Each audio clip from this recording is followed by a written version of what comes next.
Eddie Rickenbacker's Fighting the Flying Circus, Chapter 7, New Responsibilities. Welcome, esteemed viewers, to an in-depth exploration of Chapter 7 from Eddie Rickenbacker's seminal work, Fighting the Flying Circus. In this episode, we delve into the intricate dynamics of early 20th century aerial combat and leadership during World War I. As experts and enthusiasts of military aviation history, we will dissect the technical nuances, strategic decisions, and the profound implications of Rickenbacker's experiences as he assumes new responsibilities. On May 8, 1918, following the disconcerting disappearance of Captain James "Jimmy" Hall during a combat mission, Eddie Rickenbacker was notified of his promotion to Flight Commander of No. 1 Flight within the 94th Aero Squadron. This elevation was not merely a recognition of his prowess, but a testament to the exigencies of wartime command structures. Rickenbacker's ascent to leadership was met with a melange of emotions. While gratified by the confidence placed in him, he was acutely aware of the precarious nature of aerial warfare. The stark reality that his tenure could be abruptly terminated by the fortunes of war weighed heavily upon him. Commanding officers could vanish overnight, and successors had to be perpetually prepared to assume control. Rickenbacker's promotion catalyzed a period of intense self-reflection and strategic recalibration. He recognized that survival in the skies was contingent upon both individual skill and collective adherence to safety protocols. Having personally experienced several near-fatal incidents, he was determined to impart critical lessons to his squadron. The Nieuport 28, while agile and favored for its maneuverability, possessed a notorious vulnerability: the fragility of its wing structure. The upper wing tendons were prone to failure during high-stress maneuvers, such as steep dives exceeding velocities of 200 kilometers per hour. Rickenbacker's intimate knowledge of these limitations stemmed from first-hand experiences where structural integrity was compromised under combat conditions. To mitigate these risks, he emphasized the importance of disciplined flying techniques. One such protocol involved executing 1 or 2 complete circles above the aerodrome prior to landing after a patrol. This practice served a dual purpose. Firstly, it allowed pilots to acclimate to the significant changes in air pressure and temperature when descending rapidly from altitudes of 4,500 meters, conditions that could induce spatial disorientation or barotrauma. Secondly, it provided an opportunity to survey the landing field, ensuring no conflicting traffic patterns with other aircraft, a critical consideration given the absence of modern air traffic control systems. Despite diligent adherence to safety measures, the inherent unpredictability of war sometimes led to near-catastrophic events. On May 10, 1918, Rickenbacker witnessed a harrowing incident that underscored the imperative of communication and situational awareness. As his flight circled the field, 2 pilots were seen unaware of each other's presence. Lieutenant Charles L. Lunn and Captain Paul Kendall Marr, the aviators involved, simultaneously executed landing approaches from opposite directions. Rickenbacker, constrained by altitude and lacking radio communication capabilities, a limitation of the era, could only watch as the 2 Nieuport 28s converged. The resulting collision was both dramatic and instructive. The aircraft entangled, performing an involuntary pirouette reminiscent of an Allemande left figure from traditional dance. Compounding the danger, Captain Marr's aircraft inadvertently discharged its Vickers machine gun due to a malfunctioning synchronization gear, firing approximately 650 rounds per minute of incendiary and tracer ammunition in all directions.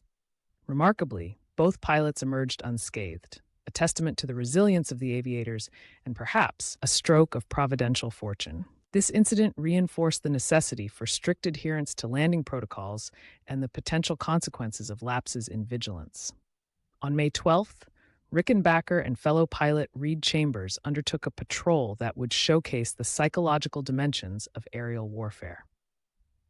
While flying near Thiaucourt, approximately 6 kilometers within enemy territory, they encountered a formation of 4 German Albatros DV fighters. Faced with numerical inferiority, 2 against 4, Rickenbacker and Chambers opted for an unconventional strategy. Rather than retreat or engage cautiously, they accelerated directly toward the enemy formation, maintaining a collision course. This audacious maneuver exploited the principles of aggression and surprise. The German pilots, possibly surmising that the approaching aircraft were either highly skilled aces or reckless novices willing to engage in a mid-air collision, hesitated. The absence of cohesive training and perhaps lower morale among the German formation contributed to their decision to disengage. The Albatross fighters banked and dove away, ceding control of the airspace. This encounter highlights several key aspects of air combat psychology. The boldness demonstrated by Rickenbacker and Chambers served as a force multiplier, compensating for their disadvantage in numbers. Additionally, it emphasizes the importance of mutual trust and understanding between pilots. Chambers, known for his blend of daring and prudence, was an ideal wingman for such high-stakes gambits. Their coordinated actions underscored the efficacy of teamwork and the potential to leverage enemy uncertainty to one's advantage. Amidst the rigors of combat operations, moments of respite were both rare and cherished. On May 12th, Rickenbacker and several officers received an invitation from Colonel William "Billy" Mitchell to visit Chateau Serrure, a stately manor emblematic of France's rich aristocratic heritage. The chateau, situated approximately 80 kilometers south of the squadron's aerodrome, was owned by a venerable French noble family. The visit provided the American aviators with a glimpse into a world markedly different from the battle-scarred front lines. The Countess, exemplifying the grace and hospitality of the French elite, escorted them through the expansive estate. The grounds spanned over 25 square kilometers of meticulously maintained parkland, replete with dense woodlands, meandering streams, and architecturally significant stone bridges dating back centuries. The presence of abundant wildlife, including wild boars, which served as game for traditional hunts, added to the estate's allure. Significantly, the chateau housed a chapel with origins tracing to the Roman era, illustrating the deep historical layers present in the region. During their visit, the Countess extended a generous offer. The chateau would be at the disposal of the American aviators seeking rest and recuperation from their strenuous duties. This gesture not only fostered goodwill, but also provided a vital psychological reprieve for the pilots. Such interactions were instrumental in strengthening Franco-American relations during the war. They underscored the shared sacrifices and mutual respect between the Allied nations, contributing to a cohesive front against the Central Powers.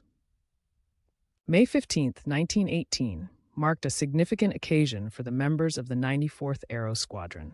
On this day, several pilots were to be honored with the Croix de Guerre, a prestigious French military decoration awarded for acts of bravery in the face of the enemy. The anticipation leading up to the ceremony was palpable. Despite a facade of nonchalance, the pilots keenly felt the honor being bestowed upon them. Eddie Rickenbacker, Lieutenant James A. Meissner, and Major David Peterson were among those to receive the decoration. The ceremony also served as a somber reminder of the costs of war, as Captain James Norman Hall and Lieutenant Charles L. Chapman, both of whom had been lost in action, were posthumously recognized. The ceremony was conducted with full military decorum. General Charles-Marie Edgar de Courcy-Girard, commander of the French Sixth Army, presided over the event. Troops from a distinguished French regiment and the American 26th Infantry Division formed a hollow square on the aerodrome, accompanied by their respective bands, a symbolic union of Allied forces. General Girard presented the medals with solemnity, reading aloud the citations that detailed the recipients' acts of valor. The Croix de Guerre, adorned with bronze palms and stars to denote the level of citations, Army or divisional, was pinned to the pilots' uniforms. The absence of the traditional French custom of kissing on both cheeks was noted, possibly reflecting cultural sensitivities or the general's personal discretion. Following the formalities, the squadron demonstrated their aerial prowess with a series of coordinated stunts and maneuvers. This exhibition not only showcased their skills, but also served to inspire confidence and camaraderie among the Allied observers. Buoyed by the recognition and eager to translate ceremonial honors into tangible combat successes, Rickenbacker and Meissner embarked on an impromptu patrol shortly after the ceremony.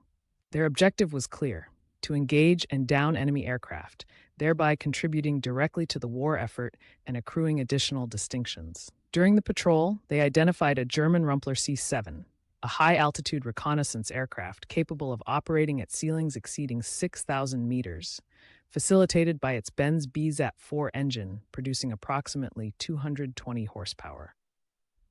The Rumpler's operational envelope presented a significant challenge to the Newport 28s, which had a service ceiling around 5,500 meters. Despite pushing their aircraft to the limits of performance, Rickenbacker and Meissner were unable to close the altitude gap. The Rumpler pilot, aware of their approach, utilized the aircraft's superior ceiling to evade engagement. This encounter illustrated the technological disparities that could influence aerial engagements, as well as the limitations imposed by aircraft capabilities. Undeterred by this setback, the pilots returned to their aerodrome, resolved to continue their efforts. Their conversation, tinged with both determination and camaraderie, reflected a commitment to excellence and a desire to amass further accolades, metaphorically referred to as palm collecting, in reference to additional citations for the Croix de Guerre. Chapter 7 of Fighting the Flying Circus offers a multifaceted glimpse into the complexities of aerial warfare during World War I. Eddie Rickenbacker's narrative not only recounts the tactical and technical aspects of his experiences, but also delves into the psychological and interpersonal dynamics that defined the era. His promotion to flight commander underscores the rapid shifts in responsibility necessitated by war. The emphasis on survival tactics and the dissemination of hard-earned knowledge highlight the evolution of air combat strategies.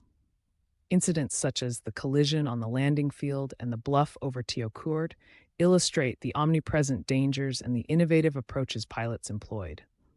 The interlude at Château-Serrure represents the juxtaposition of war's brutality with moments of cultural exchange and tranquility. The ceremony of the Croix de Guerre symbolizes recognition of valor and the strengthening of Allied bonds. Rickenbacker's reflections convey a profound understanding of leadership, the importance of adaptability, and the unyielding spirit of the aviators.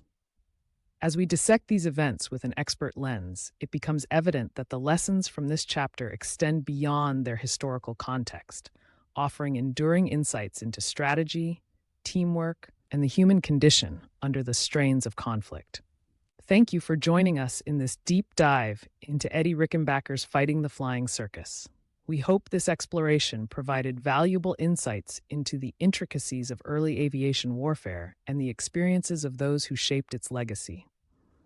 Stay tuned for our next episode, where we will continue to unravel the stories of courage, strategy, and innovation from the annals of military aviation history.